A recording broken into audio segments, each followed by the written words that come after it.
Oke, kita masuk di materi kimia fisik mengenai termodinamika. Awal sebelum kita mengetahui ke belakangnya penurunan rumus dan segala macam, hal yang kita harus ketahui adalah hukum termodinamika itu sendiri.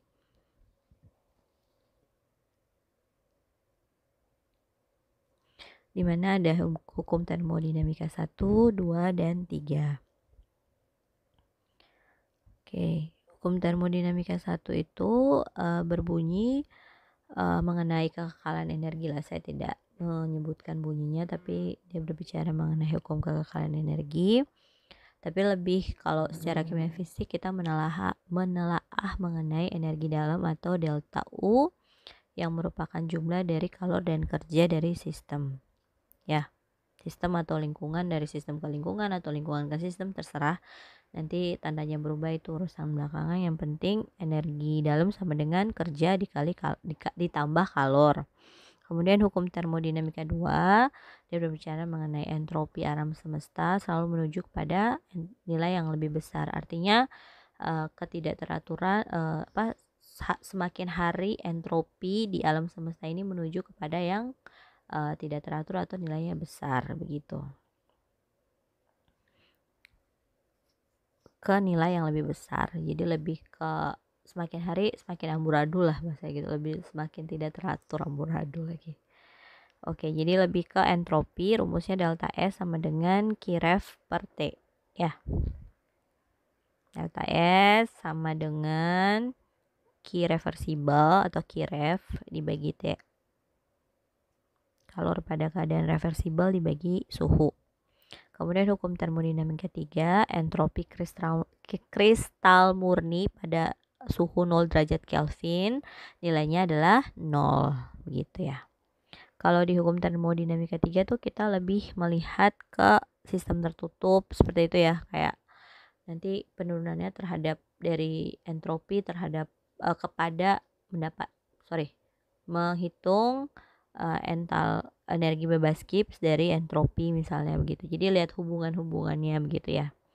Jadi dalam termodinamika istilah yang paling umum itu yang kita temui adalah delta U atau energi dalam, delta G energi bebas Gibbs, delta H atau entalpi, atau juga ada delta A energi bebas Helmholtz.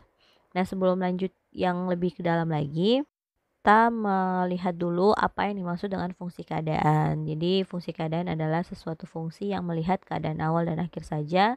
Dia tidak peduli dengan proses. Jadi dia cuma peduli ketika dia memberikan input harus ada outputnya dan besarnya berapa. Dia tidak peduli proses yang terjadi, dia mau ngapain di dalam itu terserah. Yang penting ketika dia memberikan input, outputnya ada, begitu aja. Biasanya dilambangkan sama kalau bentuk diferensialnya D, bentuk integralnya delta, begitu ya. Itu saya tulis untuk bentuk diferensialnya biasa dilambangkan dengan D, kalau diintegralkan dia menjadi delta, begitu ya. Jadi selisih dari akhir dan awal atau awal akhir lah, terserah lah. Nah, perbedaannya dengan bukan fungsi keadaan, biasanya tuh kalau beberapa buku yang saya baca itu bentuk diferensialnya itu D dikasih strip di atas D-nya gitulah. Bukan di atas lah, di garis lurus ya, kayak yang saya gambar di sini. Terus bentuk integralnya itu tidak ada delta. Jadi benar-benar langsung singkatan atau huruf dari si besaran itu sendiri lah. Kayak misalnya Q itu kan bukan fungsi keadaan. Jadi kayak misalnya di sini yang fungsi keadaan adalah delta U energi dalam, delta H entalpi, delta G energi bebas Gibbs, sama delta A atau energi bebas Helmholtz. Delta A ya. Oke, yang bukan fungsi keadaan itu seperti kalor, kerja, kemudian Q itu kalor, W kerja, sama C kapasitas kalor. Itu tidak merupakan atau bukan merupakan fungsi keadaan. Oke, selanjutnya kita masuk ke energi dalam ya. Jadi kita mau menelaah dulu energi dalam itu seperti apa. Jadi energi dalam atau delta U atau bisa juga disingkat DU itu sama dengan dQ ditambah dW ya dalam bentuk diferensial.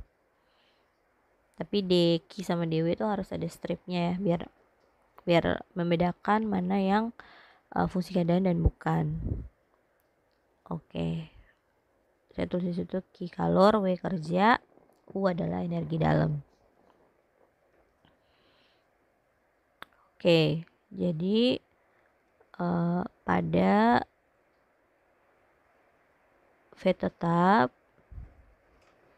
pada P tetap, jadi pada dua keadaan, pada volume tetap dan pada tekanan tetap, nilai kalor pada volume tetap itu sama dengan energi dalam ya. Jadi ditulis dq V sama dengan du. Maksud saya itu bukan dou ya, tapi du. Jadi kalor pada volume tetap sama dengan energi dalam, dan sedangkan kalor pada tekanan tetap sama dengan entalpi atau dH.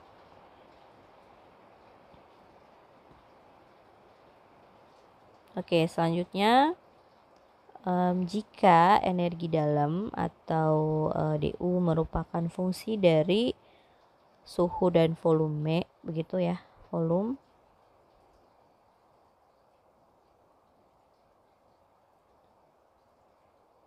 maka dapat dituliskan itu sebenarnya harus ditulis du atau u sama dengan F dalam kurungnya T, V. Jadi du itu adalah jumlah dari perubahan energi dalam terhadap perubahan suhu pada volume tetap dt ditambah perubahan energi dalam terhadap perubahan volume pada T tetap dV. Jadi itu bentuknya ya. Nanti kita lihat untuk bentuk entalpi. Nah, jika dH atau entalpi ya merupakan fungsi dari tekanan dan merupakan fungsi dari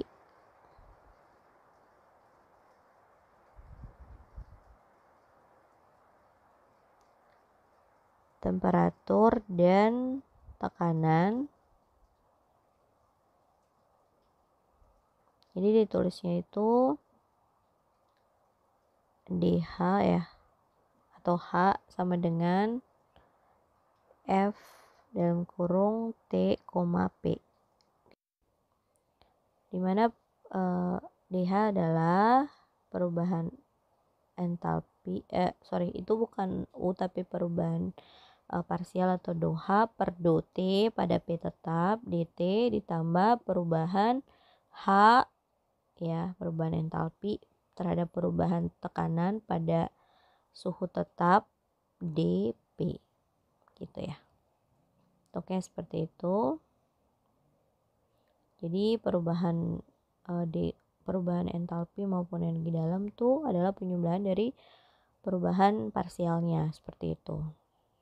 Oke, hubungan dengan kapasitas kalor atau C ya. Jadi pada saat tekanan tetap Cp itu sama dengan NH sama dengan NH lagi delta H sama dengan mol dikali kapasitas kalor pada tekanan tetap dikali perubahan suhu, atau dH sama dengan NCP dt.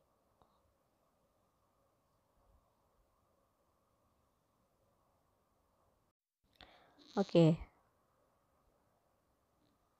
perlu diintegralkan kalau yang bentuk D ya, persamaannya maksudnya, kalau nanti ada soalnya setelah ini. Kemudian pada saat volume tetap atau CV, delta U itu sama dengan NCV delta T, atau DU sama dengan NCV, itu harusnya CV ya, CV dt. Jadi kedua keadaan ini bergantung pada suhu begitu. Oke, contoh soalnya itu hitung entalpi untuk 24 gram gas nitrogen yang dipanaskan dari 500 Kelvin sampai 1000 Kelvin pada tekanan tetap. Diketahui Cp sama dengan 28,58 tambah 3,76 kali 10 pangkat minus 3 T dikurang 0,5 kali 10 pangkat pada pangkat 5 T minus 2. Ditanya delta H. Jadi langkah awal itu karena dalam bentuk persamaan jadi harus diintegralkan. Anggaplah di dalam bentuk CP yang perlu diintegralkan. Jadi DH sama dengan NCP dt. Sorry, itu T-nya itu harus T besar ya, bukan T kecil gitu. Saya lupa nulis ganti. Jadi ini dalam bentuk DSN2. Jadi masanya 24 gram dibagi 28 gram per mol. 28 adalah AMR dari si N2. 14 dikali 2 ya. Jadi dapatnya sekitar 0,86 mol untuk mol dari si spesies nitrogen tersebut. Kemudian kita mulai memasukkan semua angka dan persamaan. Jadi di situ 0,86 mol dikali 28 integral dari 28,58. Jadi integral CP dt. Jadi nanti dimasukkan semua nilai CP-nya dan diintegralkan terhadap T. Karena di belakangnya dt. Jadi delta H sama dengan 0,86 mol dikali integral dari 28,58 tambah 3,76 kali 10 pangkat minus 3 T dikurang 0,5 kali 10 pangkat 5 T minus 2.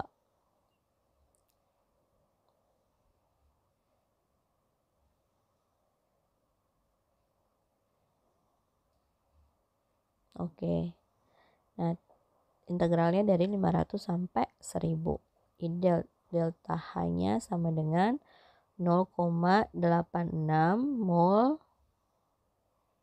Kemudian diintegralkan. Kalau itu kan dia belum ada variabel ya.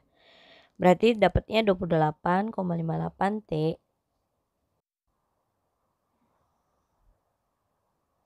Kemudian karena T yang itu pangkat 1 ya, yang 3,76 temannya itu berarti dibagi 2.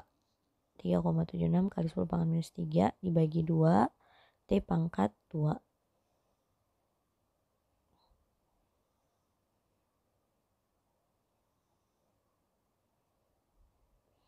Kemudian 0,5 kali 10 pangkat minus 5 pangkat 5 minus 1 ya, karena minus 2 tambah 1 minus 1 dikali T pangkat minus 1. Oke, selanjutnya tinggal dimasukkan nanti nilai 1000. Pasti kan dari 500 ke 1000, berarti harusnya pengurangannya 1000 dikurang 500. 0,86 mol. Kemudian 28. Jadi kita masukkan nilai masing-masing tapi harus dikurangi karena dia range-nya dari 1000 sampai 500 sampai 1000. Dikurangi dari T2 dikurang T1 ya. 1000 dikurang 500 ditambah 3,79 kali 10 pangkat minus 3 dibagi 2. Kemudian T-nya itu 1000 dikurang 500 pangkat 2. Kemudian 0, atau plus 0,5 kali 10 pangkat 5 itu 1/1000 dikurang ditambah ya, dikurang 1/500.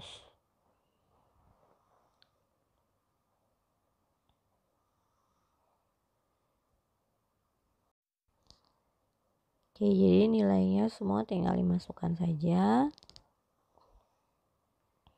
Ini 1/1000 dikurang 1/500. Oke, kemudian masing-masing nilainya dijumlahkan, dikali dan dijumlahkan, dapatnya itu 0,86 mol dikali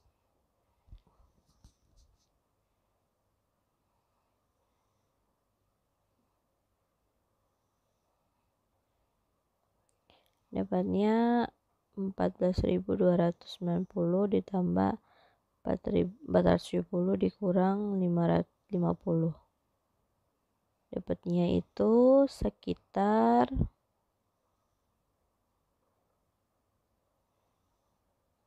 12.650,6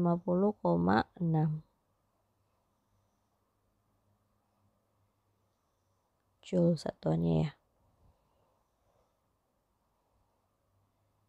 Oke, kita pindah ke materi selanjutnya untuk sistem tertutup.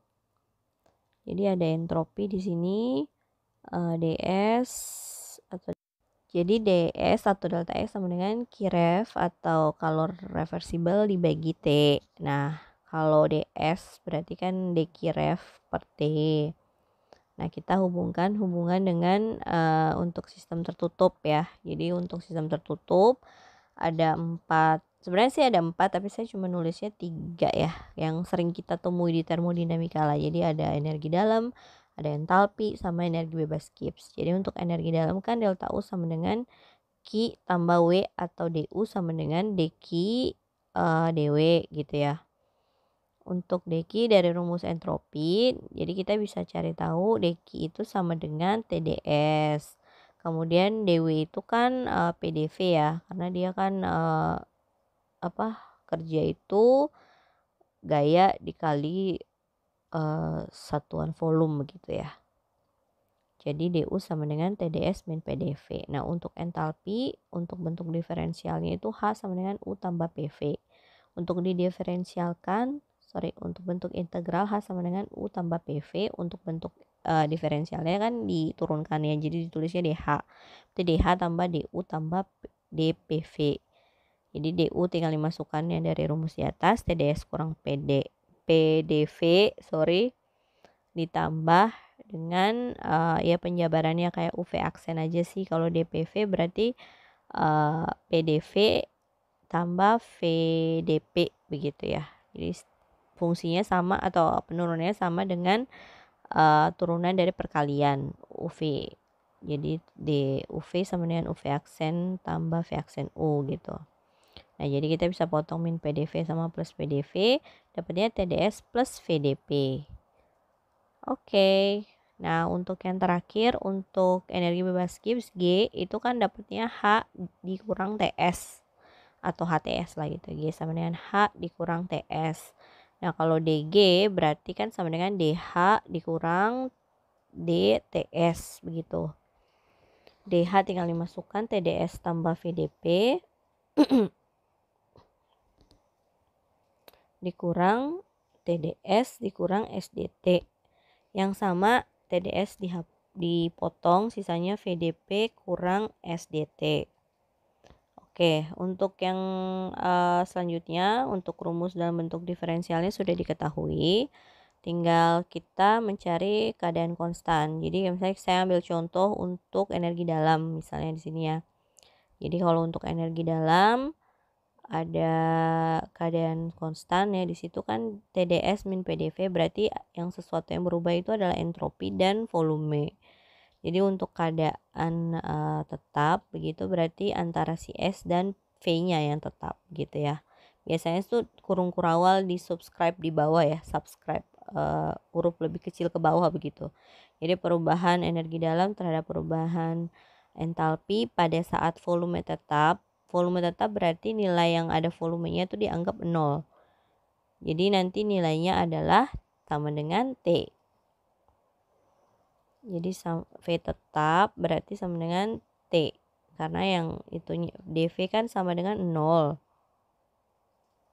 Berarti PdV-nya nilainya 0. Jadi nilai tersisa adalah T.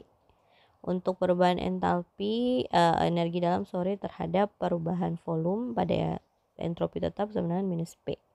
Ya, prinsipnya seperti itu. Dan hubungan Maxwell-nya adalah